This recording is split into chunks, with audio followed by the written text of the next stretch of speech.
there's no reason for them to abolish the colleges. In fact, they should build more colleges.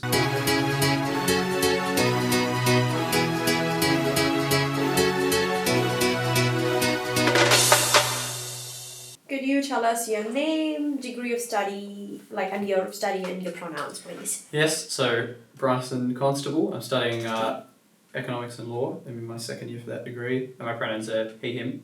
Okay. What is your campaign color and slogan? Campaign colour is turquoise or jade green, if you want to be technical about it. And the slogan is Go Bold, Go Bryson. Okay. And who is your campaign manager? Tom Thorpe. Oh, good. And what is your favorite USU outlet? My favourite USU outlet, it has to be Courtyard. Courtyard is the one that looks the nicest to me. It's the one that has best variety of food options. It's something that, or the place that I've probably been to about 80% of the time that I go in the uni to get food. So Courtyard, I'd have to say, is the best. So how would you describe your politics? So I am unashamedly a Liberal on campus, as I'm sure people know. This campaign is an apolitical campaign. If you look at our 12 policies, none of those are particularly related to activism. And of course, I'm informed by those views, but I'm also probably one of the most open-minded people you'll meet in terms of engaging with people, the student discourse. So that would be my politics. Are there any factions you're a part of, present or former, on campus? I've run with colleges for SRC before last year, and the Liberals on campus. And have you campaigned for any other candidates on campus? I've campaigned for Nick Dow last year, for Lift, for Jimbros, for colleges. That would be it. Yeah. And so you mentioned you're a member of the Liberal Party, correct? That's right. For how long and why? Since last year. And why is a great question. I think everyone in this country should be a member of a political party. Labor and Liberal used to have about 90,000 members when they started off, and it's dwindling at 10,000 today. So I think engaging with people is very important. The Liberal Party is a broad church. I've been to socialist conferences before. I have good friends in the Labor Party movements, good friends on campus who would say they're Greens. So for me, my ideology falls Liberal. I'm a classical Liberal. Some things more conservative, some things more progressive, like the environment per se. And so joining a political party was a way to have robust discussion with people. So coming at the end of this year, a referendum will be held at the alter of the constitution to recognize Indigenous voice to parliament. Are you in support of this, and do you think USU should take a stance on this? Yeah, well, I don't think the USU should take a stance on it. It's not the USU's place. We have the SRC. The SRC is an activist body.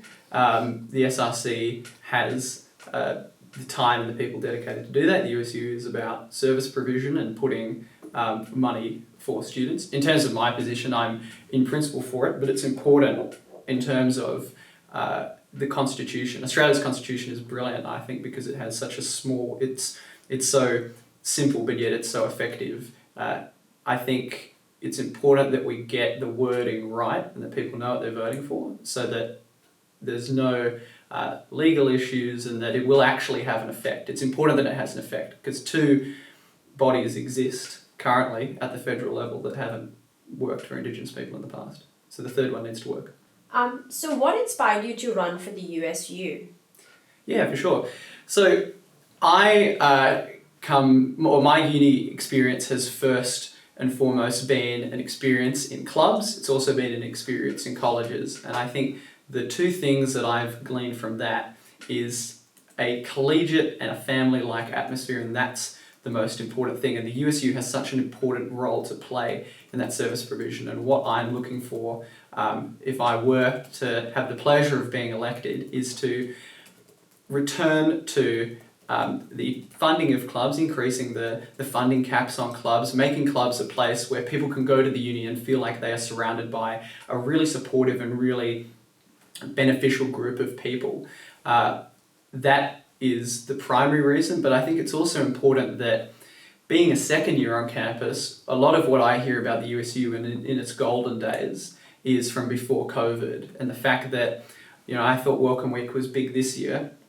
and knowing that how big it was before COVID, maybe let's say 4 times bigger, it's important that as the USU comes out of a phase where staff had to be cut, where funding had to be limited, where the cost cap on clubs hasn't moved for years, that the money is reinvested in a smart and efficient way that works for students first. So service provision is the number one goal that I want to achieve if I'm elected.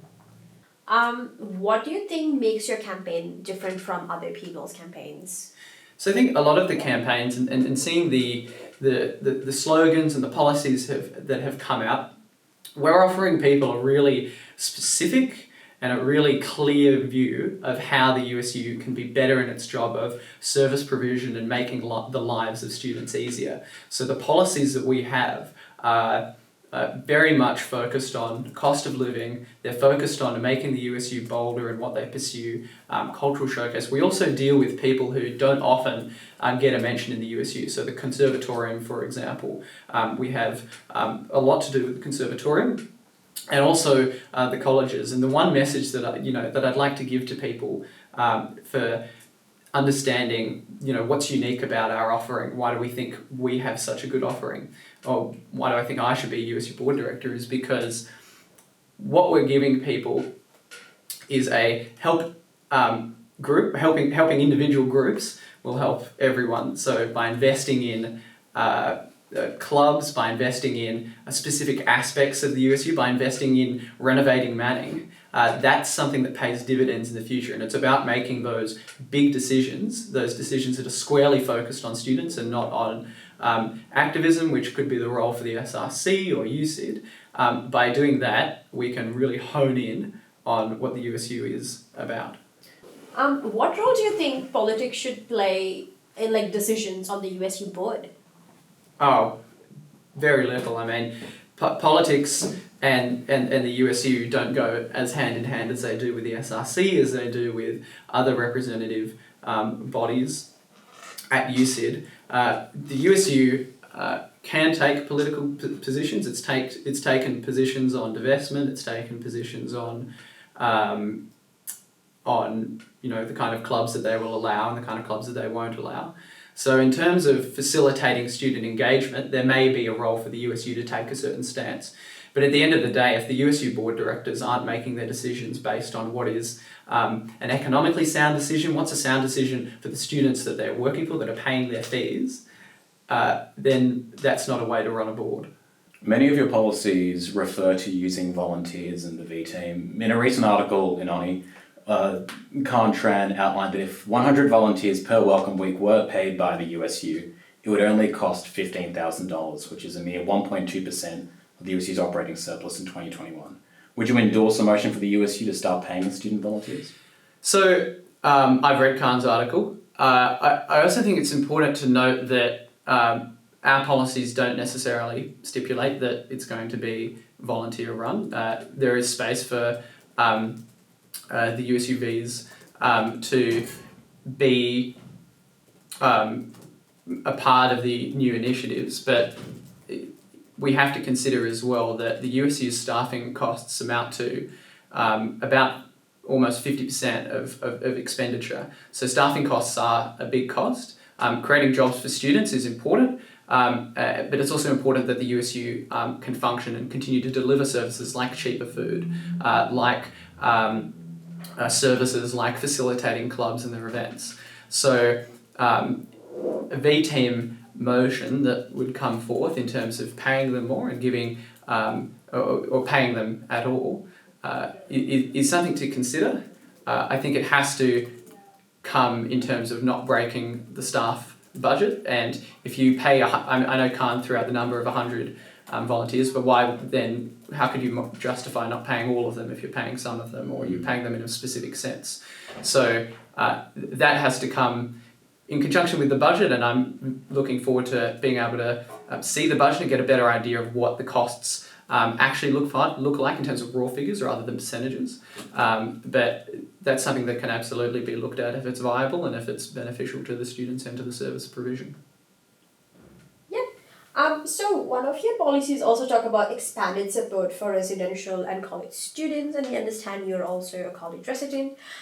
Considering that colleges already have such a high rent and consider like mostly have people who are from like an upper middle class and higher socioeconomic background, how would US use energy on expanding support to these communities which are already quite privileged really fall into a more equitable student experience? Yeah, and again, I think this comes back to this false narrative that exists where that is quite it's a short-term direct way of thinking, and what I want to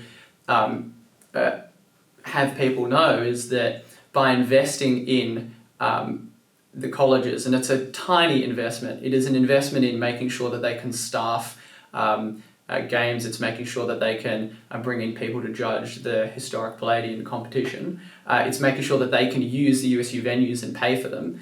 But in doing that, you sign collegiate people up to the USU. You sign, 1,500 people up to the USU to start using the USU rewards. That money, USU rewards and USU outlets, that money comes back to the USU, and that money can then be reinvested in the university. So it's not a closed cycle. It's not a zero-sum game. And an investment in one group does not mean a lack of funds for another.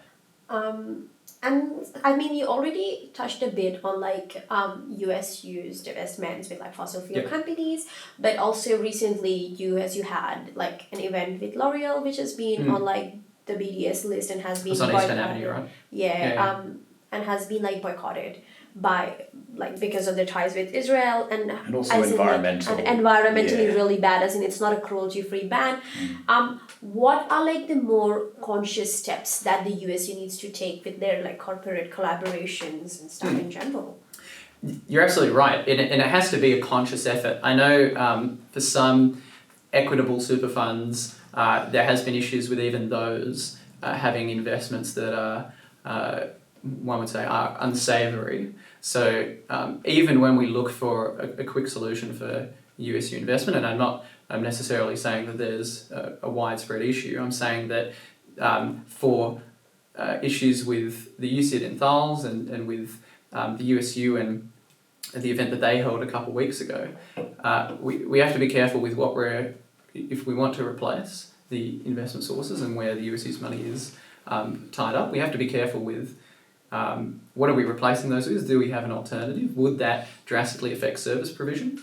And if there is, if we're talking about a moral basis, which I think is what you're getting at, into getting rid of that association, I think I'm very happy for people to say, we shouldn't support these people because they support Israel or they have ties there.